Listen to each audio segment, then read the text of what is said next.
I got a question I want to ask folks. I got a question I want to ask you. When she was singing that, how many people thought, "Oh, brother, how art thou"? Aha, you see? You were thinking while she was singing.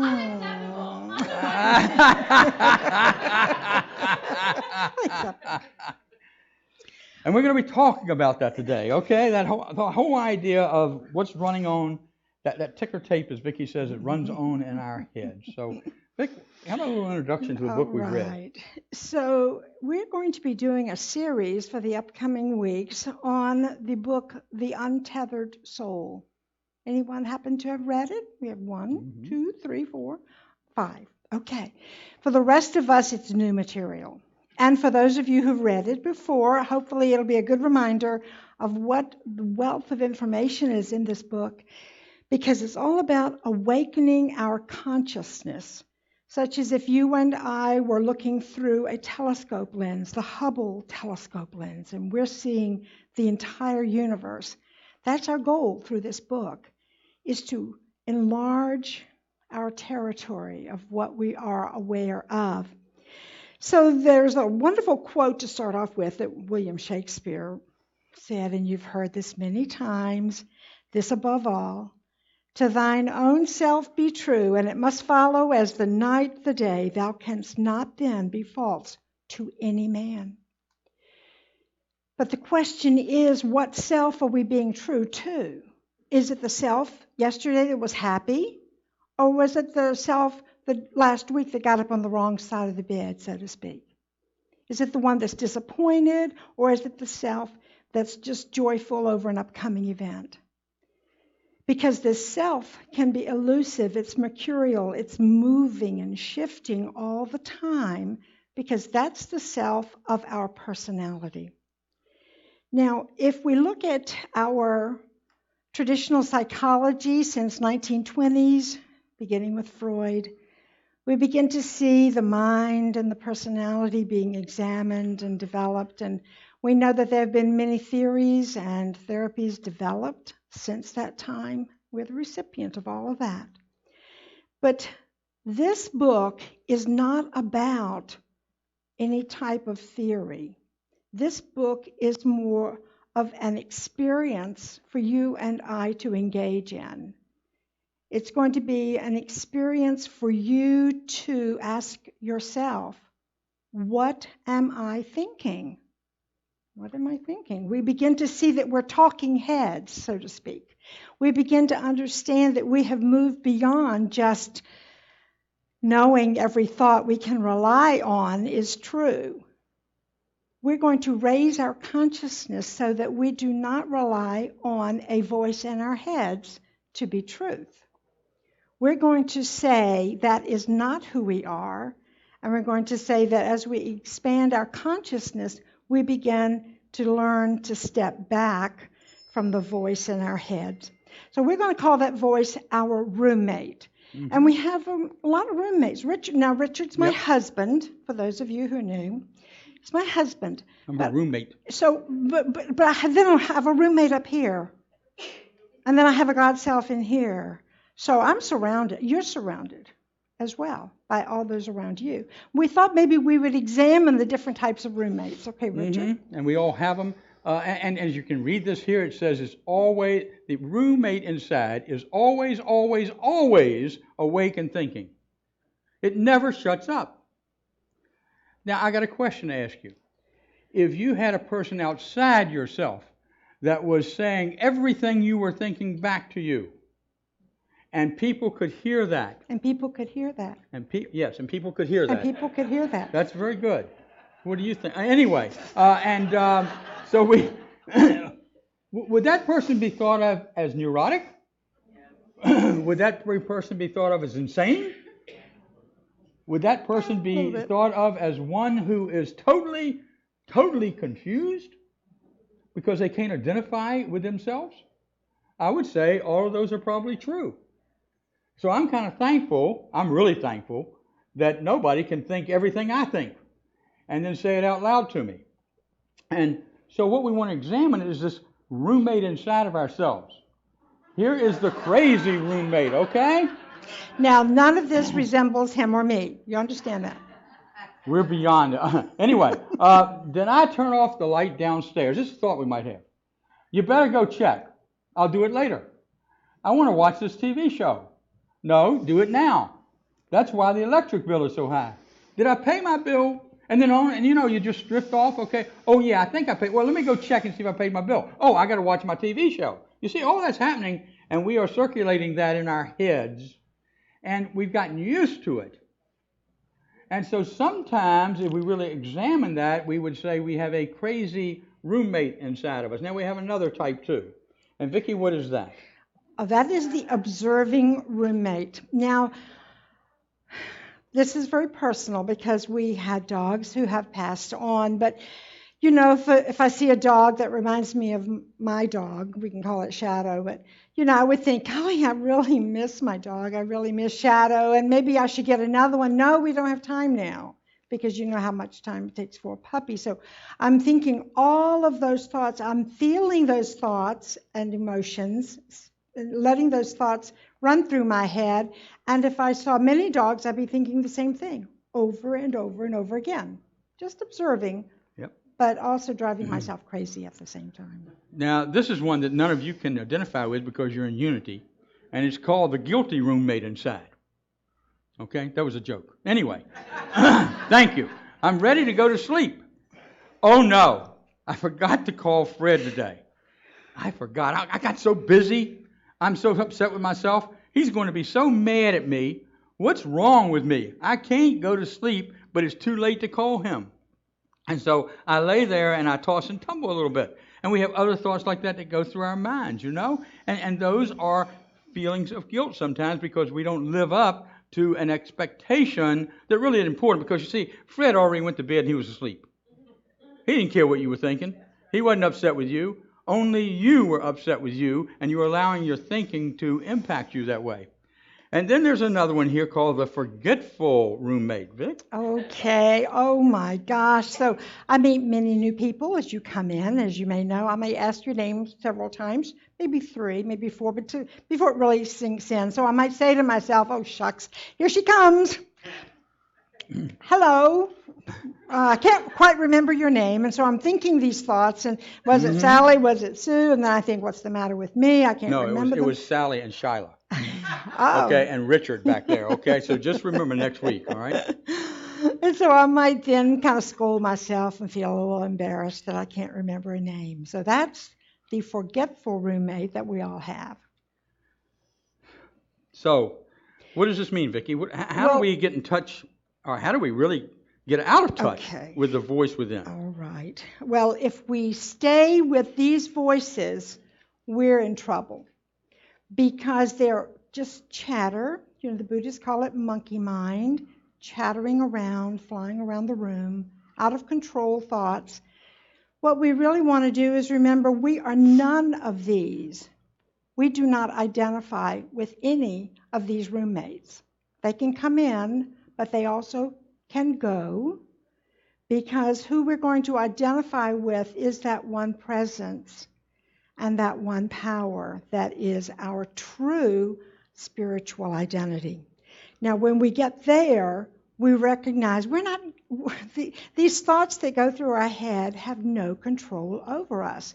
We can actually use our prayer process of denying and affirming, denying these thoughts have any power over us, and affirm that the true self, the spirit, is who we identify with and not the form out in the room. So much of what we hear is meaningless. It takes up our time. We become stressed over these thoughts, don't we? When they recur over and over again and we build up tension, and that buildup has to come out somehow, what happens? We either we can let it out, we can exercise, we can blow up at someone, we can go into prayer. I mean, we have lots of different choices, but the whole thing of it is we believe these voices are true. The moment we relax and say they're just voices from somewhere I identified with that, and I learned how to identify with it. And when I release it, then I began to start growing personally. Now, don't we all want personal growth? We do. We want to deepen. We want to connect with that deeper part of ourselves. So when we start recognizing that these roommates can be evicted,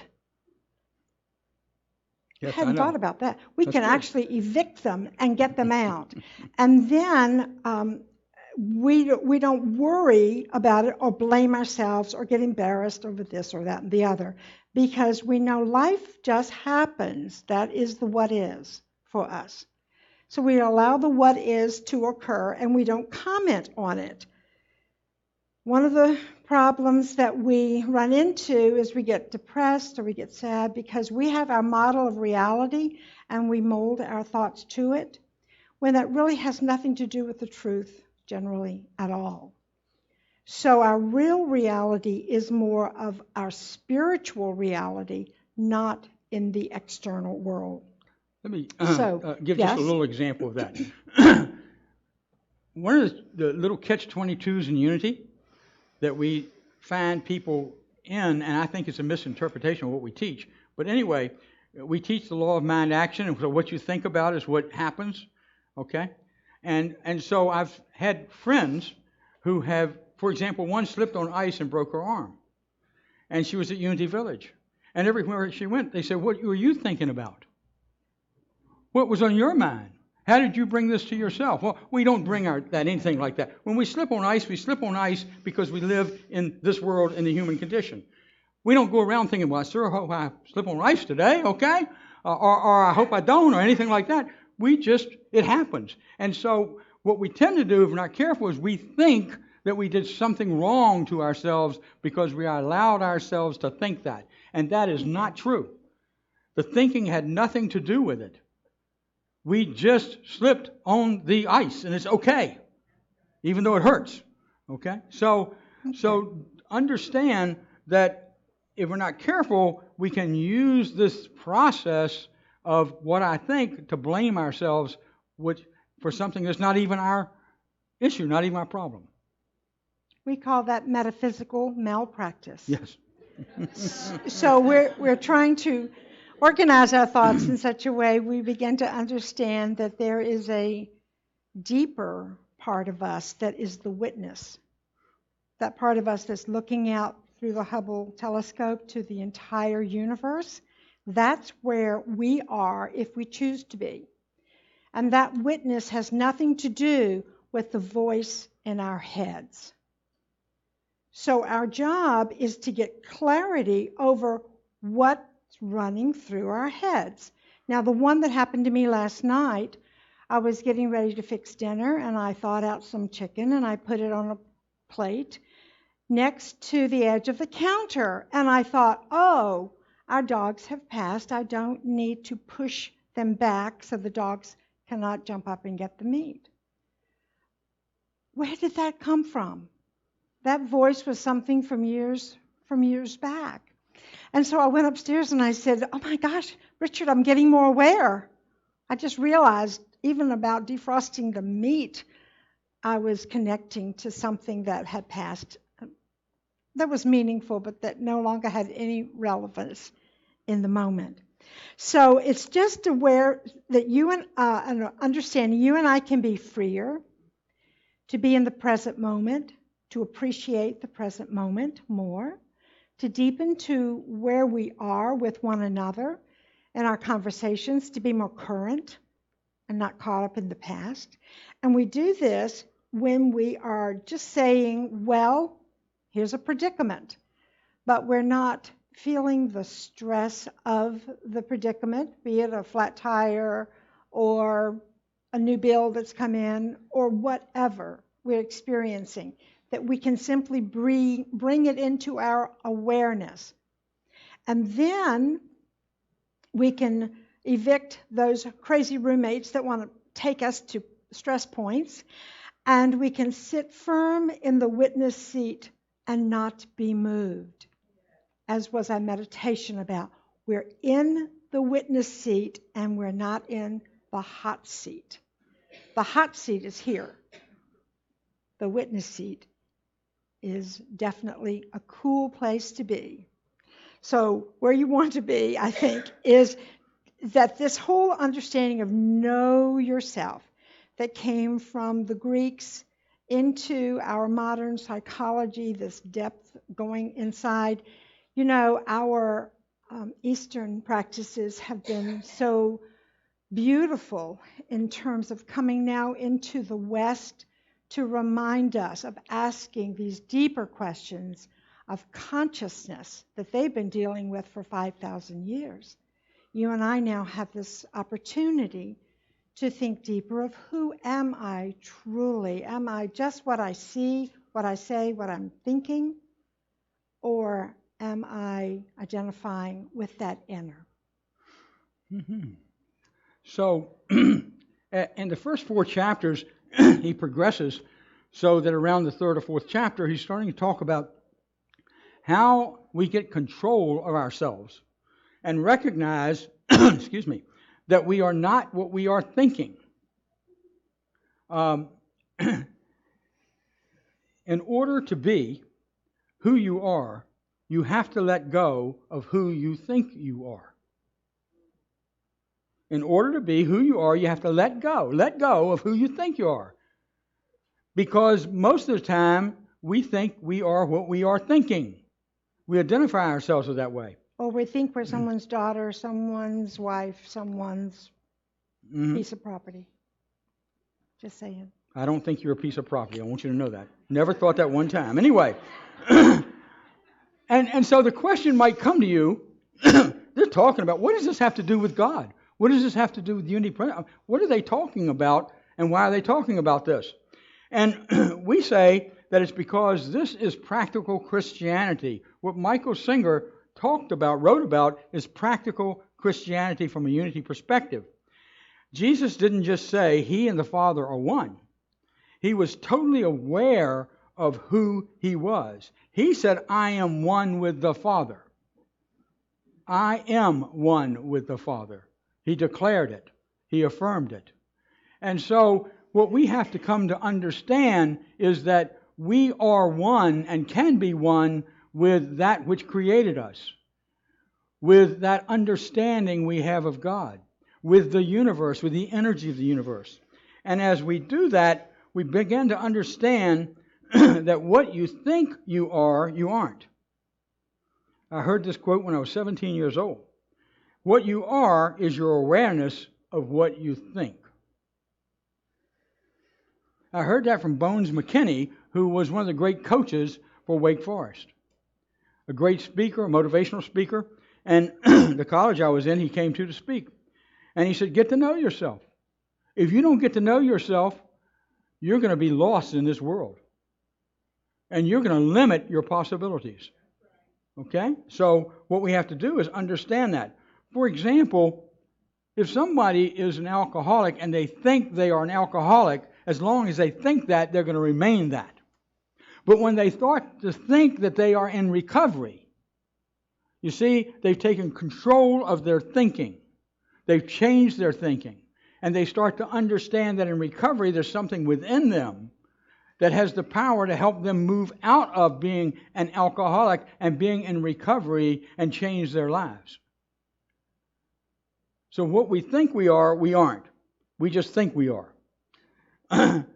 The other thing is that what we're really striving for is consciousness. Now, consciousness is the highest level word that you'll ever hear. It really is. Because, and we don't think of it much unless we are aware or we're a Unity student, and we talk about it a lot, this idea of consciousness. And the question kind of comes, what would happen if your awareness didn't exist? Kind of interesting, huh? I mean, if your next door neighbor moves away and you never see him again, are you no longer aware? No, you're still aware. If you have an accident and you're in a hospital, even in a coma, what we know is people are still aware. Our awareness is eternal in nature. It is what we carry with us. And what we want to do is be in touch with that. Let that guide our lives and not what we think. And so what we want to do is move to that place where I am the one, capital O.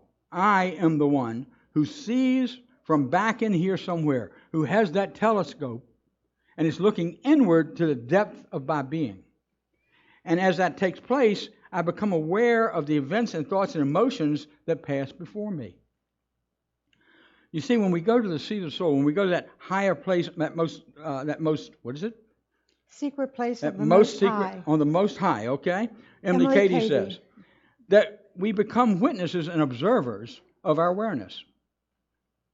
And that's really very important if you want to really get to know yourself. Because we know the self is an image of God, an image of that which created us, an image of the Buddha within us, the Atman within us, the Christ within us. However you want to say it, it's the divinity within us. And that's our awareness. And I think that that awareness is eternal in nature. I had it before I got here in the human condition, and I'll have it when I leave. You see, it's not just something that goes away, because it is who I am and who you are. And so what we want to do is experience this I am and not the I is. You know, we get into the isness of the world, okay? And boy, that is a place you don't want to be, because you're asking the wrong questions. You want to be in the I am of who you are. And as we do that, we start to understand what he calls, Michael Singer calls, the lucid self. The lucid self. Now, there's a terminology they call lucid dreams. How many people are familiar with a lucid dream? Okay? Now we'll find. I won't ask you afterwards, but we'll find out if I understand it. But anyway, here's what I think. A lucid dream is a dream that I am having, and I know I'm having it. Right? How many people have experienced that? You wake up in the morning and then you hit the snooze alarm, okay? And then you go back a little bit and you start to dream. About 3 mornings ago, I saw a truck barreling down the highway, okay? It was a silver 18-wheeler. It had red writing on the side of it. I don't know what it said, but it had red writing on the side of it. I could see that. And when I kind of came out of that dream, I go, oh, I'm dreaming. I knew I was dreaming. So that's a lucid dream. What we want to do is have a lucid self, the lucid self. And the way I learned to do that is that I start to understand that instead of getting lost in the emotions, the pain, the disappointment, the joy, the forgetfulness, all those things that we think about in our minds running that ticker tape through us, instead of connecting with that, I really want to connect with being aware of the emotion itself. And when I become aware of the emotion, I can then step in and say, oh, I want to change that. I don't want to be like that. I really don't want to be like that. I want to be a manifestation of what I think God is, not the way I'm thinking right now. And so we start to change, and we start to focus on our awareness. And Vicki, when we focus on our awareness, what happens? Mm-hmm. Well, I think that we begin to experience life differently. We begin to have a little control over, I seem to be stressing out over this. And I then can relax and I can allow myself to be at ease with it. Mm-hmm. And then come to some type of decision over what is, or choice over what is mine to do. Not being controlled by the event or allowing my thoughts to just take me on that train ride all the way there and have a train wreck. So you and I know that there's a place that we can go, and we can go inside to that place that is calm and serene, and one where we're just hanging out. That is consciousness. And it doesn't take a whole lot, but it does take stopping those thoughts from escalating and then taking us to a mood that brings us down or makes Mm-hmm. us anxious. Right. So I had an idea What's that? that during this month we would share some of our crazy roommate thoughts with one another, or our forgetful thoughts, or our thoughts where we're just, um, laughing at ourselves, and bring them back, write them down during the week and bring them back, not to show that we're off track, but to show that we're actually growing because we caught it.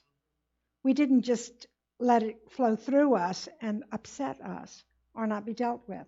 Mm-hmm. So this would take some engagement from you.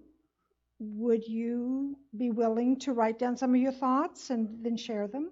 We'll even send you an email. We can do it anonymously, or we can do it with a microphone, whichever you choose. But I think it would be good for us to start writing down these thoughts here, and then how we can stop that and go here. Thank you. I just wanted to follow up with what Richard said about Jesus. The example of Jesus. If you think about the Gospels, it's all examples of how Jesus stopped those racing thoughts and brought himself and everyone else around him into awareness. That was his ministry. And the clearer I get on that, I really understand his message. And it was really to say our thoughts can just spiral us away, and we can be in this dreadful state, or we can come into a kingdom. And those are the words that he used: come to the Father, come into this kingdom and be at peace. Yeah. So kind of in wrapping this up, a couple of thoughts. What we realize is that we are not human beings. We just happen to be watching ourselves acting like one. All right. I like that. Okay? Good. I actually wrote that. He didn't write that. But anyway. And as we pull back into consciousness, we become the witness and the observer, as we said. And then the world ceases to be that problem. We are not a human being. You are just watching yourself in the human condition. You are first and foremost a spiritual being. And that's what you're going to come to realize. You're going to think about that this week. You're going to think about it's what I'm thinking, spiritual in nature, and I don't mean like, religious. I'm talking about, does it hold you to a higher standard? Does it provide for you that unlimited look at the universe and yourself and the connection within? And then when that happens, we understand that we are a spiritual being, that we are having this spiritual experience in this human condition, and that we are able to identify with the self, what we call in unity the Christ consciousness. Who I am, and I know myself, are two questions. Know thyself, ? And who I am, ? must be answered during this lifetime. Because when we start to answer it, what will happen is you will feel free from the bondage of being a slave to your thoughts, and you will feel free to be that unlimited, magnificent, spiritual being that you are right here in this moment. Be aware of it. It's yours to claim. And God bless. Thank you. See you next week. Okay. Next, I think, is welcoming people. Okay. Ooh, that's not correct. All right. The next thing on the agenda here, order service, is to welcome